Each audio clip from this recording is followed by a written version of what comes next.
Hindi ka na maubusan ng pera matapos mong gawin ang ritual na ito. Basta focus ka lamang at maniwala ka na makakamit nyo ang inyo pong mga ninanais ay walang imposible. Kumuha po kayo ng berdeng kandila dahil ang berde ay sumisimbolo ng kulay ng porpera. At ganoon din po for long life ang dulot po niyan. Sindihan nyo po ito mga boss. At pagkatapos ay itusok nyo po ito sa isang asukal. Ang asukal mga bossing ko ay sumisimbolo ng kasaganahan. Ang asukal ay isa sa mga subok na napaka-epektibo lalo na pagdating sa usapin ng mabilisan na pagpasok ng swerte lalo na sa pera. Kung ikaw po ay maggipit sa kasalukuyan at naisyo ng mabilisang pera, ay gawin niyo po ito. Pero ang pinakamabisang araw sa paggawa ng mga orasyon o ritual ay tuwing Tuesday or Friday. At pwede nyo itong gawin kahit anong araw basta't kung ikaw ay nagmamadali sa mga araw ng Tuesday or Friday.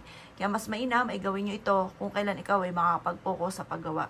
Mag-focus ka lang at maniwala, kailangan ay may 100% kang paniniwala at makakamit nyo ang inyo pong mga ninanais. Ito po ang ating kandila, mainam, na pagmasdan nyo ang pinakasindi po niyan. Kapag ang sindi niya ay ganyan, at minsan akala may sumasayaw-sayaw or napakaganda ng kanyang pagkakasindi, yan po ay sumisimbolo na lahat ng mga wini-wish po ninyo ay kaagad nang matutupad.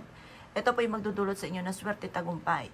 Kaya kung ikinaniwala at naisyo po itong gawin nyo na po ito at ito po ay isa sa mga magbibigay ng mabilis na pasok ng swerte lalo na sa pera.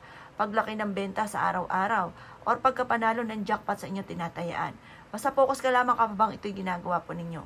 At kayo mismo ay magugulat sa dami ng mga blessing, sa dami ng pera na darating po sa inyo. At kung ano man ang mga problema mo sa ngayon, mapapansin nyo na unti-unti itong masusolusyonan. Ang bilang mga bossing ko ng tulo ng kandila sa mismong katawan niya, yan ay inihahalin tulad daw sa luha. Pag maraming luha, marami pang pagsubok. Pag walang luha, smooth na daloy na swerte.